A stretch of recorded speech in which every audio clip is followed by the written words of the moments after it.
जय हिंद दोस्तों। आज आपका संस्कृत के पहला चैप्टर मंगलम के ऑनलाइन क्वेश्चन देखेंगे। यदि आप एग्जाम से पहले इसको नोट कर लेते हैं और इसे बार बार देखते हैं तो मैं गारंटी देता हूँ आपको सिर्फ ये आपके 14 वीडियो देखने के बाद आपके लगभग 50 नंबर फिक्स हो जाएंगे। 50% आपको नंबर संस्कृत में जरूर आ जाएगा।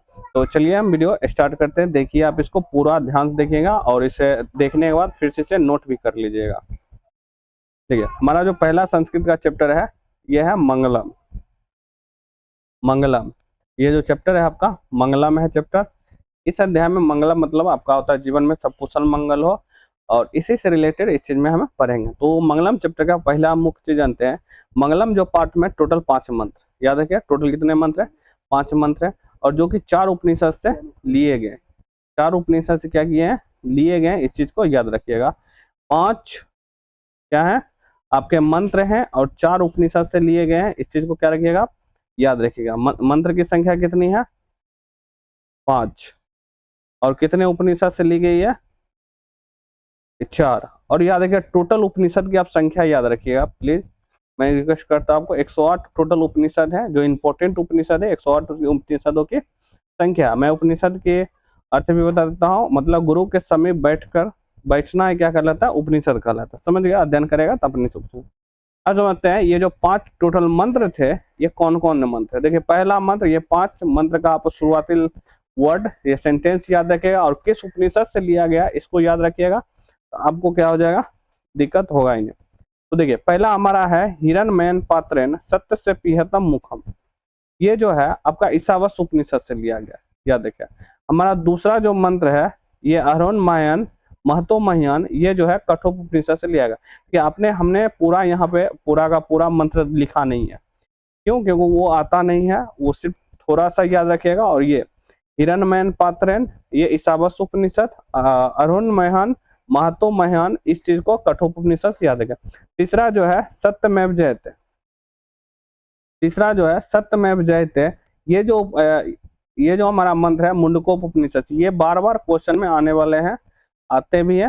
सत्यमेव जयते किस उपनिषद से लिया गया, याद रखिए मुंडकोपनिषद। आप किसी भी कंपटीशन का भी तैयारी करते हैं उसमें भी आपको आएंगे। चौथा हमारा जो है यथा या नद, ये वाला जो है आपका सद्यमान समुद्र, ये भी आपका मुंडकोप उपनिषद से लिया गया। ये दोनों का दोनों आपको किस उपनिषद से लिए गए, मुंडकोप उपनिषद से लिए गए। याद रखिए ये दोनों का दोनों आपके कौन सा उपनिषद है, मुंडकोप। और 5वां हमारा मंत्र हो गया वेदा मेहंतम पुरुषम महानतम, ये जो हमारा है श्वेतस्वर उपनिषद से लिया गया। टोटल 4 उपनिषद है, टोटल मिला 5 मंत्र है। याद रखिए मंत्र की संख्या कितनी है, 5, और उपनिषद कितने हैं, 4 उपनिषद से लिए। लेकिन कुल उपनिषद टोटल कितना है, 108 उपनिषद है। समझ गया। अब जो है पहला मंत्र है, ये जो पहला मंत्र है, ये पहला मंत्र इसमें कहा गया क्या, पहला मंत्र कहा गया सत्य जो है, और दूसरे मंत्र में आत्मा की चर्चा की है। पहले मंत्र में सत्य की और दूसरा आत्मा के, मतलब इस अध्याय के पूरा चैप्टर की बात करें, सत्य और आत्मा की ही, परमात्मा की ही बात की गई है। ये लिखा हुआ है आत्मा और परमात्मा की इस अध्याय में बात की गई है, पहला चैप्टर जो हमारा मंगलम चैप्टर है। नेक्स्ट देखिए,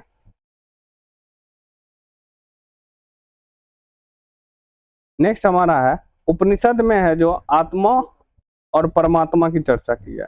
मंगलम पाठ जो है पदात्मक रूप में, याद रखिए पद के रूप में याद रखिए। संपूर्ण संसार किसके द्वारा शासित है, ये मोस्ट प्रीवियस क्वेश्चन है जो एग्जाम में आते रहते हैं ऑब्जेक्टिव में। क्या परमात्मा से शासित, मतलब परमात्मा इस दुनिया को क्या करता है, कंट्रोल। उपनिषद के अनुसार परमात्मा ही इस दुनिया को कंट्रोल करता है, इस संसार को कंट्रोल करता है। फिर कह रहा है सत्य का मुख किससे है, याद रखिए हिरण्मय, यानी कि सोने के पात्र से ढका हुआ है।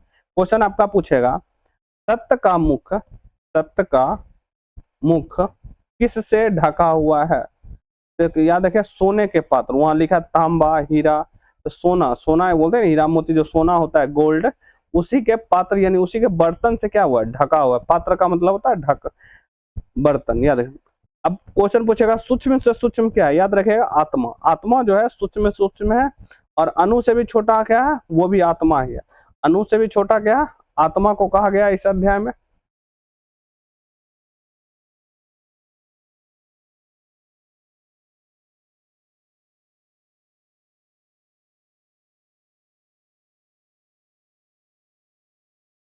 नेक्स्ट देखिए, कह रहा है महान से महान कौन है। ये महान से महान भी आत्मा को, आत्मा को तीन चीज कहा गया, इस चीज को ध्यान रखिएगा। पहला है क्या, सूक्ष्म से सूक्ष्म, अणु से भी छोटा, और महान से भी महान कहा गया। ये तीन चीज कहा गया किसके बारे में, आत्मा के बारे में कहा गया। नेक्स्ट देखिए, कह रहा है तो आत्मा जो है किसका अंश है, या देखिए परमात्मा का अंश कहा गया। इस चैप्टर में आपका आत्मा जो है किसका अंश कहा गया, परमात्मा का अंश कहा गया। नेक्स्ट कह रहा है आत्मा जो है जंतु के हृदय रूपी गुफा में वास करता है। क्वेश्चन पूछेगा आत्मा जो होता है कहाँ वास करता है, हृदय रूपी गुफा में वास करता है। हृदय रूपी जो हमारा हृदय है उसमें 4 चैम्बर हैं, 4 चैम्बर में किस चैम्बर में है वो पता नहीं, लेकिन कहा गया है आत्मा जो हृदय रूपी गुफा में ही क्या करता है, वास करता है। पहला समझे, सत्य का हमेशा विजय होता है। याद है, जीत किसकी होती है, हमेशा सत्य की होती है, और असत्य की जीत नहीं होती। असत्य हार जाता है समय के साथ, या और हारेगा भी।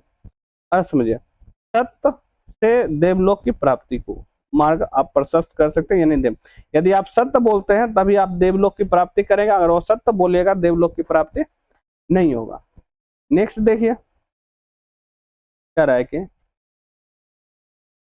नदी जो है अपना नाम रूप छोड़कर समुद्र में मिल जाता है। क्वेश्चन पूछेगा कौन अपना नाम और रूप छोड़ के समुद्र में मिल जाता है, तो याद रखिएगा नदी जो होता है अपना नाम और रूप छोड़ के समुद्र में मिल जाता है। जैसे कि आप समझने की कोशिश करिए, मैं आपको बताता हूँ।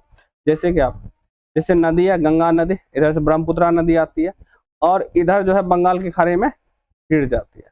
तो इससे पहले बताइए, समुद्र में आने से पहले क्या उसको गंगा बोलते हैं, ब्रह्मपुत्रा बोलेंगे। जैसे वो समुद्र मिल गया वो अपना नाम को त्याग देता है और उसका नाम विलीन हो जाता है, उसका नाम रहता ही नहीं है। इसलिए कहा गया है जिस तरह से आत्मा मतलब नदी जो है अपना नाम और रूप को छोड़कर समुद्र में मिल जाता है, ठीक उसी प्रकार विद्वान भी अपना नाम रूप को छोड़ देता है और परमात्मा में क्या होता है, मिल जाता है, यानी भक्ति में विमुक्त हो जाता है, एकदम नील हो जाता है, लीन हो जाता है भक्ति में।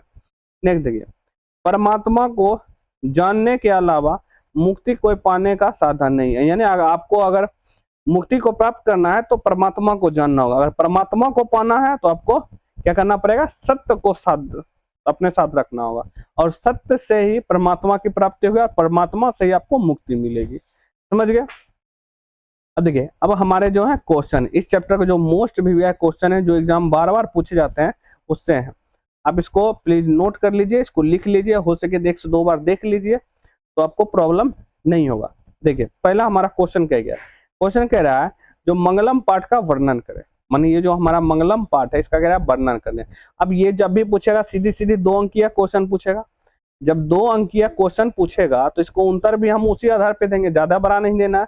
तो देना क्या, अब समझिए यहाँ पर पहला जो मंगलम पाठ है इसमें टोटल 5 मंत्र है जो कि लिखा है।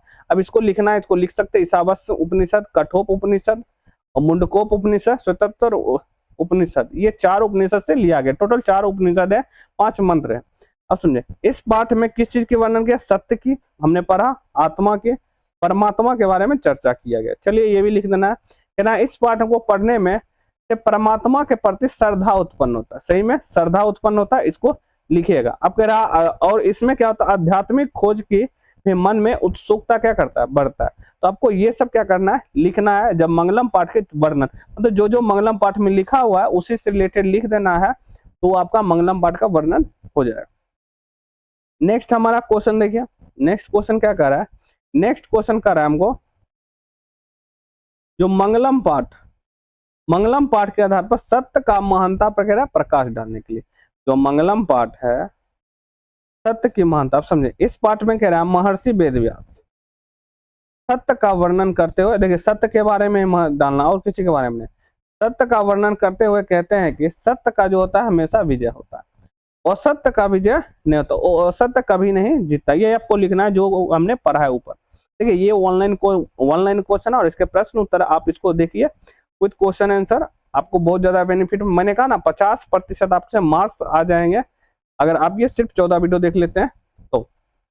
अब देखिए, सत्य बोलने वाले जो जीवन बिल्कुल साफ होता है, याद रखिए, जो इंसान सत्य बोलता है उसका जीवन सादा सरल होता है और साफ होता है, और उसे मोक्ष की प्राप्ति होती है। हमें हिंदी में भी पढ़ा, मोक्ष की प्राप्ति के लिए आपको कर्मकांड पे ध्यान नहीं देना है, तो सिर्फ आपको सत्य, चाहे सत्य कहीं पर हो, याद रखिए सत्य मेन ही चीज है, वही है। उसी से आपका सत्य से ही कह रहा है देवलोक का भी रास्ता खुलता है, और उसी से आप स्वर्ग जाइएगा नर्क जाइएगा, वो आपका डिपेंड करेगा आप कहाँ जाइएगा। हमें तो नर्क जाना है, क्योंकि नर्क में सब खाली जगह है। समझ गए आप? समझे आत्मा का जो है स्वरूप क्या, मतलब आत्मा किस टाइप का है, और उसके पाठ के आधार पे हमको चर्चा करना है, बेफालतू का चीज नहीं लिखना है। तो समझिए नेक्स्ट, वो जो हमें पूछ रहा है आत्मा के स्वरूप के बारे में वर्णन करने के लिए, उसके बारे में देखिए। कह रहा है जो उपनिषद है, उपनिषद में आत्मा के स्वरूप के बारे में बहुत ही अच्छा वर्णन किया गया, ये इसको लिखेंगे। कह रहा है मनुष्य का जो आत्मा है वो कहाँ वास करता है, हृदय रूपी गुफा में वास करता है। आत्मा जो है सूक्ष्म से सूक्ष्म है, महान से महान, समझ गए। और इसके रहस्य को समझने वाला ही परमात्मा को क्या होता है, पाता है।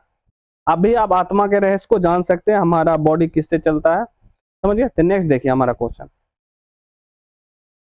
क्वेश्चन नेक्स्ट करा, उपनिषद जो है आध्यात्मिक ग्रंथ इसको क्यों कहा गया, क्यों कहा गया इसको आध्यात्मिक ग्रंथ, समझिए।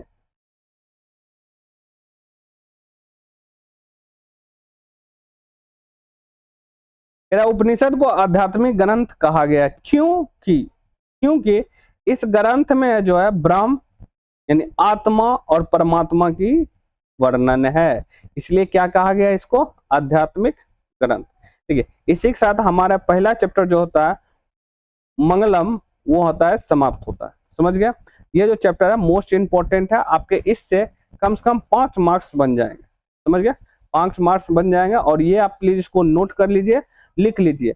और ये जो क्वेश्चन है हमने दिया है वो VVI क्वेश्चन है, मोस्ट इंपॉर्टेंट, जो बार बार एग्जाम में पूछे। नेक्स्ट जो हमारा होगा अध्याय, ये जो पाटलिपुत्र वैभव होगा, इसके बारे में भी आप प्लीज देख लीजिएगा। ये नेक्स्ट वीडियो आएगा, और इस वीडियो को देखने के लिए आप हमारे चैनल को सब्सक्राइब कर लीजिए, और घंटी के बेल आइकन को भी दबा लें। तो मिलते हैं अपने नेक्स्ट वीडियो में। जय हिंद, जय भारत।